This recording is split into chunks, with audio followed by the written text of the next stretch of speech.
The movie begins in the year as 1996, with the quiet chaos of everyday ambition, and we're thrust into the unassuming world of Waterloo, a place far removed from the glitz of Silicon Valley, yet buzzing with the raw energy of innovation. It is a real story that unfolds like a tech thriller, where tech geeks clash with sharks, and the seeds of a revolution are sown. We begin in a corporate office, where Jim Balsillie, with razor-sharp intensity, strides in like a man who owns the room. He's all business, plotting his next power mover proposal to run a new division at his firm. But as he chats with a colleague in the hallway, the camera cuts to his office, where two unexpected visitors await. These are Mike Lazaridis and Douglas Friggin, the co-founders of Research in Motion, or RIM. They're childhood friends. Mike, bespectacled and soft-spoken, fiddles nervously with a cheap Chinese-made phone on Balsillie's desk, trying to silence its incessant buzzing. It's a small detail, but it speaks volumes. Mike hates imperfection, that grating noise symbolizing everything wrong with shoddy tech.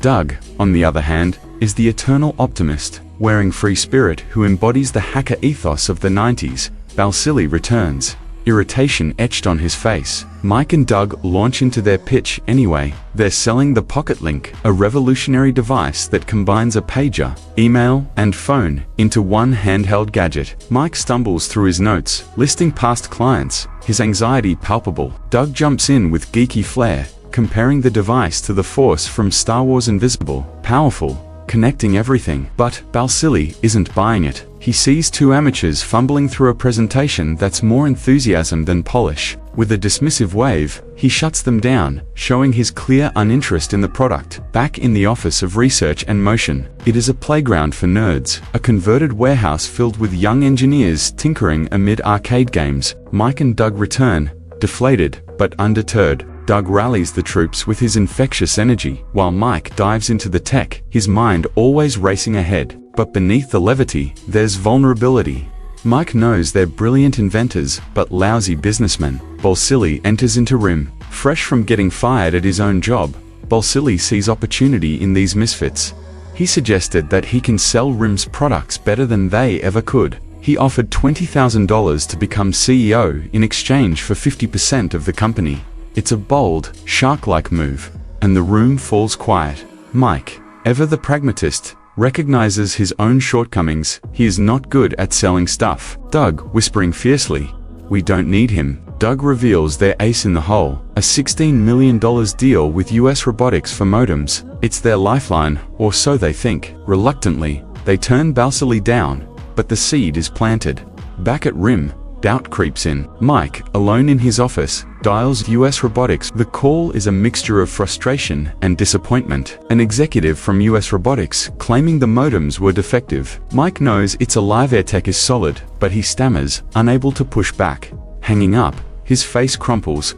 This isn't just a setback, it's a potential death blow. Mike decides they need someone like Balsillie. They agree to counteroffer co-CEO status for 33% stake, $125,000 investment. Balsillie arrives at RIM the next day, pulling up in his convertible to underscore his status. He struts in, demanding a rundown of operations. Mike explains the US Robotics debacle, a $1.6 million bank loan to cover production costs. Now hanging like a noose, Balsillie's eyes narrow. He smells blood. Picking up the phone, he calls us Robotics himself, his voice a weapon of negotiation. But the news is worse. They're already developing a similar smartphone. "We need a prototype now," urgency crackling. He storms to the bank to sort the loan, only to discover RIM is teetering on bankruptcy. In a moment of raw vulnerability rare for this character, he mortgages his own house, pouring his life savings into this sinking ship. No plan B, just Ellen grit. Returning to RIM, Balsillie unleashes hell. "We need a working prototype by tomorrow."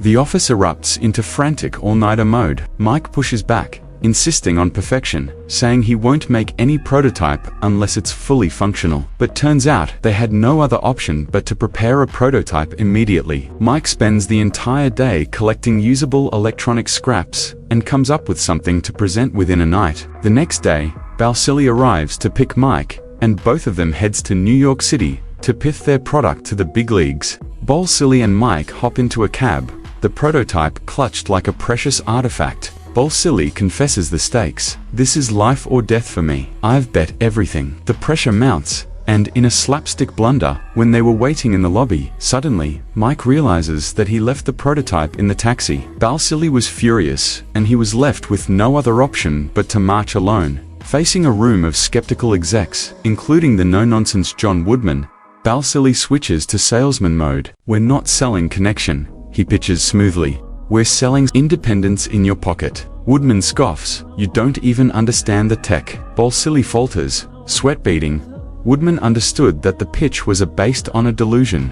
But then Mike bursts in, prototype in hand. Breathless, he demonstrates emails zipping through without data overload. Thanks to his ingenious, the room falls silent, then erupts in awe. They need a name. Brainstorming on the spot, they dubbed it BlackBerry. The deal seals. You've walked through the birth of an empire, feeling victory in your hand. The BlackBerry freshly christened and buzzing with potential launches into the world, like a rocket fueled by sheer audacity. But BlackBerry isn't content with simple triumphs. It layers in the subtle cracks of ambition, all while propelling us through a whirlwind of innovation and corporate intrigue. The 90s fading into the early 2000s with montages that capture the era's tech boom. Mike immerses himself in the lab, tinkering with next-gen features like BBM BlackBerry Messenger, a free instant messaging service that turns the device into a social powerhouse.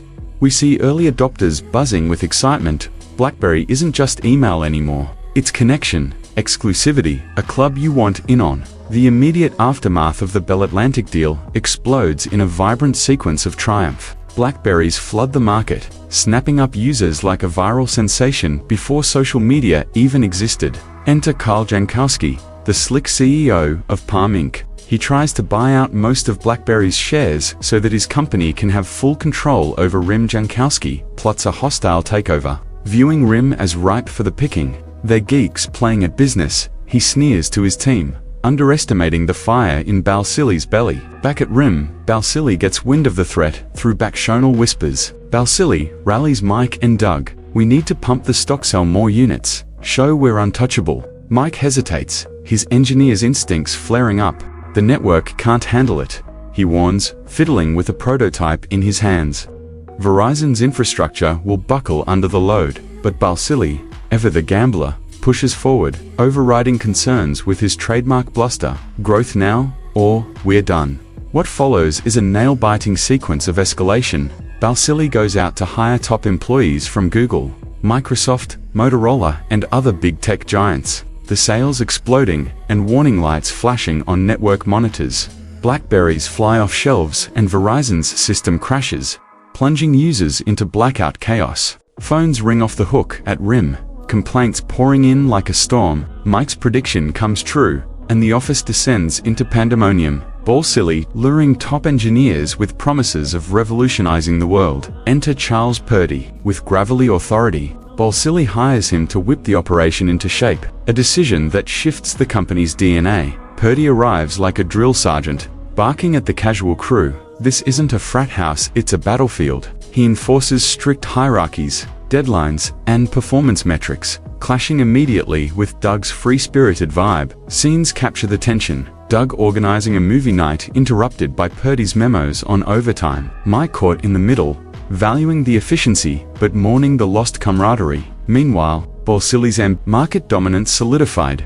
His hockey obsession emerges, filtering into boardroom chit-chat. As all of this happening, suddenly, out of nowhere, Apple came up with their first ever mobile smartphone. This device was like a doomsday event for BlackBerry. Steve Jobs unveiling the iPhone. The room freezes, Jobs' voice booming about a revolutionary touchscreen device. Mike's eyes widen in denial. Doug mutters under his breath, and the entire BlackBerry team senses the earthquake. BlackBerry's keyboard kingdom faces a finger-swipe future, and the trio's unbreakable alliance shows its first fractures. You've walked through the euphoric rise, felt the adrenaline of crises averted, and glimpsed the storm clouds gathering, a testament to how success breeds complacency, and innovation demands eternal vigilance. It's here that the movie dissects the fragility of innovation. Mike, in a boardroom trying to present a new model for the BlackBerry users, mocks the iPhone as a toy, insisting, "Keyboards are for professionals. Who needs keyboard on a screen when you can have a keyboard built in?"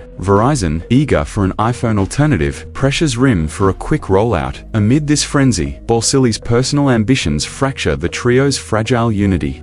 Tensions boil over in the outsourcing debate, a pivotal sequence that exposes RIM's cultural rot. To meet storm deadlines, decide to shift production to China, slashing costs but sacrificing control. The real casualty is Doug. In a heated argument, Mike lashes out at Doug. The insult stings like a slap. He quits on the spot. Balsilie scrambles for alliances, booking a crucial meeting with a T&T's CEO to counter Apple's exclusive deal. The NHL board decides to go against Balsilie and votes to cast him out. Balsilie jets between negotiations. He misses the AT&T rendezvous, arriving to a cold shoulder, emphasizing data plans over voice minutes, a nod to Apple's forward-thinking ecosystem. Back at RIM, darker clouds gather. The US Securities and Exchange Commission (SEC) raids the offices, probing backdated stock options Balsilie granted engineers in 2003 to fend off Palm's takeover. It's a skeleton from the past, unearthed at the worst moment. Mike, piecing together the fraud, confronts him in a dimly lit corridor. He exposes Balsilie to the SEC, prioritizing the company's survival over loyalty. Balsilie is ousted, Mike ascending as sole CEO, a Pyrrhic victory that leaves him isolated, the weight of empire on his shoulders. The storms launch a ticking bomb. Shipments arrive from China, but defects abound, screens glitch, batteries drain, and, worst of all, that infernal buzzing when held to the ear-echoing Mike's earliest pet peeve from the opening scenes. It's poetic justice. The device meant to eclipse the iPhone, instead embodying RIM's haste. BlackBerry doesn't just recount history, it mirrors our own era of rapid obsolescence, urging reflection on what we sacrifice for the next big thing.